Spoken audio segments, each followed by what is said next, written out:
Welcome back to the channel. Today we're going to do a review on the Ignite wireless light up headphones. Now these headphones are Bluetooth, so first things first, let's get into this drop. Then we're going to hop right into this video.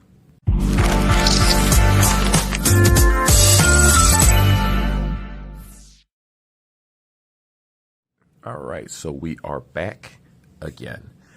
Full disclosure, these are the headphones that I'm currently using to record. So if you like the sound quality that you hear during this recording, Liberty Air 2 Pros.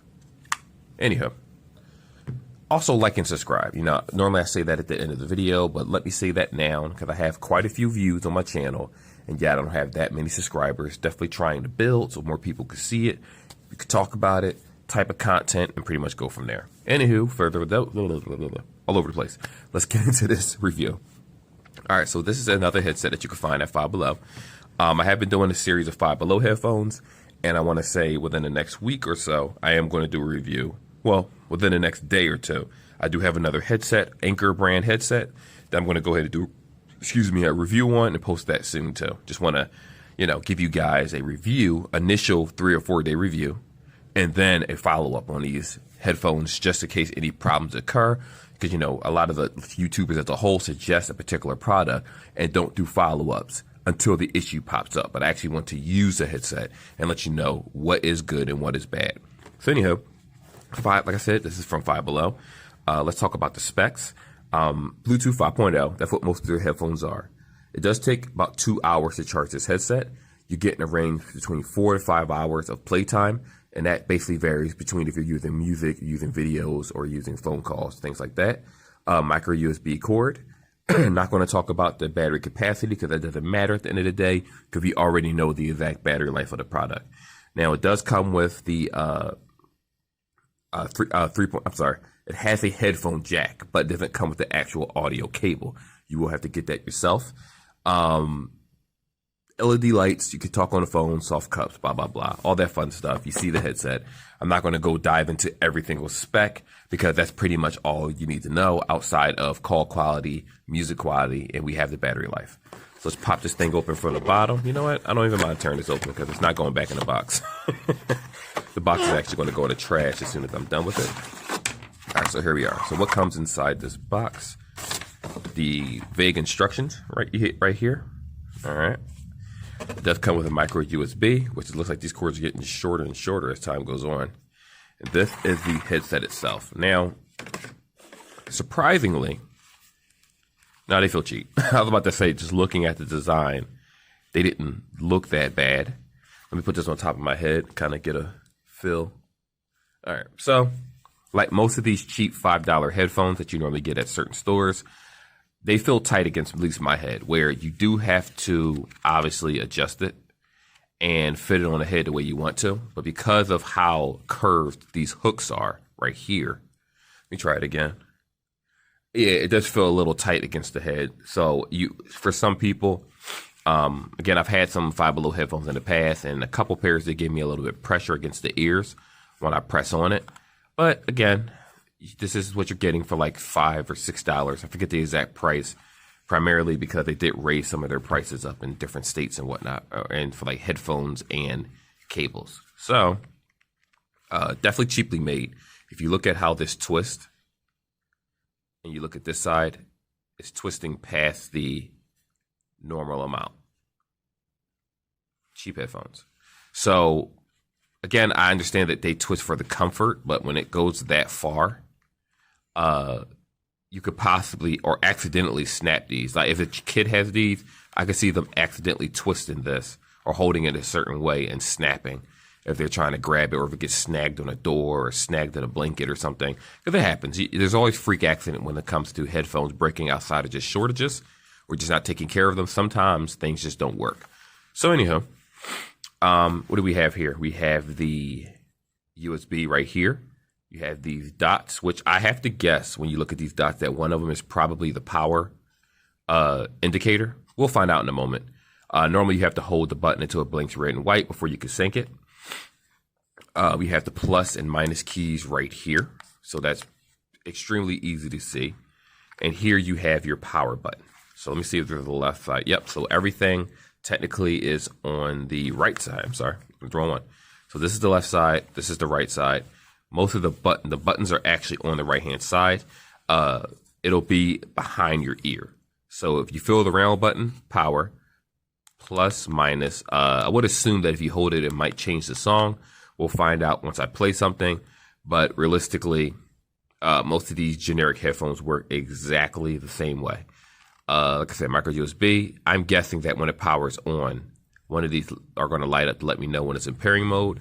You do have your headphone jack right here. So if you have the cable that allows you to actually either just listen to straight audio or the cable that has the microphone on it, it should theoretically work with this product. Keep in mind, this is cheap. Now, let's try to put this in pairing mode, because I know that these actually do light up. Let's see if it has any charge. First off, it does. All right, we'll hold it. Does it need it? Shoot, I think I turned it off. Let's do that again. All right, power on. So it looks like if you hold it, it doesn't actually turn into pairing mode. Some headphones you could just power on right away, and automatically it'll put itself in search mode. So that's what I'm going to try to do with this. Oh, forgot to read manga. Let me get that out of there, because YouTube would be like, oh, he's reading a comic book. God forbid he shows that. Bluetooth, we are here. Let's see, Ignite HP. So that's what I'm going to tap. There we go. So it did connect. Now, what I will say about this right now is for those that have this headset or think about purchasing this headset, this is sold at Five Below. Now, granted, I haven't seen it there in a while. I actually had these in a box for quite some time now. I had multiple pairs because I gave them away as like a throw-in basket thing for Christmas gifts. And I totally forgot that I had one brand new inside my closet when I was going through a couple of things. I said, you know what? Five Below still sells this. Like certain locations might still have this product, or a lot of times they'll bring back an older product if they get more in stock. So I figured, why not review it? And it has lights. Look, guys, it has lights and they change. Ooh, I'll wait for it to change for you so you can see it. There you go. So each side changes. It is connected. So I'm going to cut away, listen to some music for a little bit, and then we're going to do a phone call. And then I'm going to give you the final verdict on this product. All right, guys, so we're back again. This is the last part of the video where we talk about the sound quality. We talk about the call quality. We already know the battery life is between 4 to 5 hours, depending on, normally 4 to 5 is if it's, depending on what you're listening to. Not listening to music-wise, but like your media consumption, whether it's video or the music. But I'm going to just be bold enough to say that it depends on if this headset is from 0 to 70%. Because normally when you have headphones at a certain octave or volume, the more battery it's going to take. Also, that affects your ear fatigue, which I am going to make a video about ear fatigue, because that is a real thing. And it is possible to get ear soreness and infections in your ear, believe it or not, if you use certain earbuds. Now, granted, you do need to clean your products, but sometimes certain headphones, especially if they cover your entire ear canal, can cause that problem. Anyway, that'll be another video. I want to finish this right here. So for the bass, I give it a 5 average, to be honest. Honestly, let me not be disrespectful. I'll give it a 3, a little below average. I just thought about the rankings of headphones, and I don't want to give this average when I've given other headphones of better brands average. But that was an average for that category. So I don't want you to think that Five Below headphones fall in the same category as, let's say, J-Lab over the heads or Anchor over the heads or Beats or anything like that. They're not. They're entirely different tiers. So that's why the rating could be a little confusing.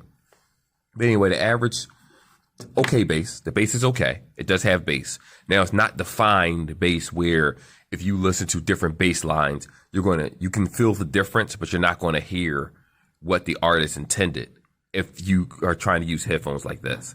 Call quality, I'll get the call quality out the way first. I'll go back to the music quality. Call quality, no, this isn't very good, in my opinion. It's not very good at all, as a matter of fact. Very cloudy. It sounds like you sound muffled. Sometimes you can sound far away, depending if there's background noise around you, where I can hear the background noise substantially better than I can actually hear the person talking on the phone. It's like they're just a part of the noise. So it's not the best headset when it comes to that. We already knew that, especially the price range. So let's knock that out of the way. If you're buying these headphones, it's not to have conference calls and to talk on Zoom and different things. You're just using it just for basic media consumption or as a gift to somebody else, realistically. If you get it for yourself, that's fine too. You know, everyone has their issues with money, but I will do a video soon to suggest headphones between the price of $20 and lower that you can actually get, whether it's Amazon, corded, or Bluetooth, depending. I'll give you different varieties that actually work very, very well. Anywho, like I said, with the music quality, the bass isn't anything special.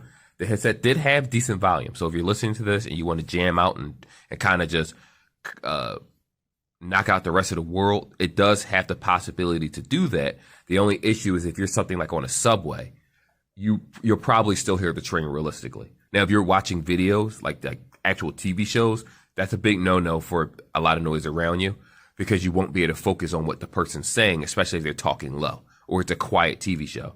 If you're watching music, if you're listening to music or watching a music video, that's a different story because a lot of the music and the background noise drowns out what's happening around you. It acts as if it's a noise cancellation, but it's really not. It's just a loud headset. Now, is it clear? Not so much. Like it's not that the sound and music was true muffled. It was bad. It is bad. Don't get me wrong. But on a scale of, I guess 1 to 10 overall, I got a 5 in the music experience for low end. We're in the lowest tier of headphones. And I got about a 5 out of that, meaning it's doable for the price, the $6. But other headsets in the same $6 range or $7, $8 range in the 5 below, you might get a better sound out of. Now, granted, these have 4 to 5 hours of battery life, which does make a difference, and 2 hours of charge, while other headsets literally have 2.5 hours of battery life, 2 to 3, and it takes almost the same amount of time to charge. That's not good. That's not realistic. I do feel that people need a better headset so you can at least last you a minimum of 8 hours. If you don't have that in this day and age, then you're definitely getting headphones at 5 below. If over the head, we're not talking about earbuds. That's a whole different category, and they have charging cases. So again, it's not a bad headset. Like, this is something that I would give to my godson. Now, honestly, I wouldn't really give him this. This is something I would give to someone younger that doesn't quite appreciate the quality of sound of music and things like that. For someone like my godson that's 13, I will give him more so of a JLab brand because it does have much better sound, much better call quality, and just overall better experience, but it's still cheap and affordable, especially at $14 on sale, $20 regular. This, on the other hand, would have probably cost many years ago at like FYEs in Circuit City for $20, $30, and you wouldn't have gotten great sound. It would have been around that area where, like FYE and all them stores were more prevalent in this, I think I used the word right, prevalent. Well, anyway, more, about to say cumbersome, that's wrong. Basically, it was more of those stores in the city, and FYEs weren't shut down at the time. Amazon was still a thing, but it was like, it didn't take off the way it was at the height where it's at right now, where it was shutting down these stores. And they had a lot of iLove, or whatever headphones they had back then, different name, fake brands. They're real brands, but just low end brands. And there were so many different types of headphones that you could buy them. You're like, oh, this is Bluetooth headphones is becoming a crave. That's when these are those type of headphones. Anyone that's around at my age will understand, like, you've seen these at FYE for $20, $30, $40 at a time, right? And now, because so many companies like Anchor, JBL, JLabs, even Skull Candy, I'll throw them in there even though I can't stand them sometimes, they come out with more headphones now that are more affordable around the same price range with better bass and their usual signature sound. These are obsolete now. That's why a lot of these probably end up at 5 below, Ross's, and different stores, because it's like there's no place for them anymore, at least not at that price tag. But for $6 and some change, whatever it is, after taxes, they're perfectly fine for anyone that just needs something to get them through the day, get them through the week. But this isn't a long-term investment. With the call quality not being good, with the mixture of call quality, and the call logs, and music playing, this is like using a pair of Galaxy Buds. And what I mean by that is not the quality, but the battery life. At least with the Buds, you could just pop them back in the case when you're done. These guys right here, I believe, have 8 hours of battery life. And then you pop them in a case, they charge right back up, fast charging and wireless charging. So when you compare just the usefulness of certain headphones, this is definitely low tier. Again, I won't suggest this to someone that's a headphone lover that loves music. I'll suggest this to someone, a young child, an older person that necessarily, it's their first Bluetooth. They don't care about technology. Not someone that's an audiophile. Absolutely not. And definitely not someone that had headphones before and understand the basics of high quality or even regular headphones to low end. It's very hard to go from a $20 set of, I don't know, Sony wireless headphones even 8 years ago and then use this. You're still going to get better sound quality out of that headset from a long time ago. Anyhow, that's the video. Actually, no, there is one more aspect I wanted to talk about in the music category. I'm trying to think of what it was. Highs, lows, things like that. It sounds muffled. It's muffled. It is what it is. There's nothing you can do about it. You shouldn't expect to hear every instrument in this. You shouldn't expect anything outside of just regular bass, regular headset, and drowning out low noise. Also, that's what it was I wanted to say. The reason people get ear fatigue and their ears hurt is because you shouldn't play music too loud. That's why I suggest people getting headphones that have active noise canceling, because with the active noise cancellation, normally if you're listening to headphones at a 80, it drops it down to a 60 or a 50, because you can comfortably listen to headphones without getting that headache or that piercing pain sometimes. I know we've gotten it if you played it too loud because we're trying to drown out noise around us. And the active noise cancellation does a very good job of doing that. So that way you're conserving your battery, you're conserving your ears, and you're conserving the music so it won't sound distorted or, at a higher octaves. Music tends to get worse in quality, but it also depends on the headset that you're using because, well, cheap headphones get cheap performances. It is what it is. So anyway, that's the video. Like I said in the earlier part, like, subscribe in the beginning of the video. We'll definitely be dropping more Anchor headphones soon. I'm also going to do a video on a comparison about the Galaxy Bud Pros and why not to buy it at this point. Because I after a month of using the Galaxy Bud 2s, the Pros were the only headphones that ever gave me an ear infection. And I'll explain why. Anyway, that's the video. Don't want to make this any longer than it needs to be. I'll see you guys in the next one.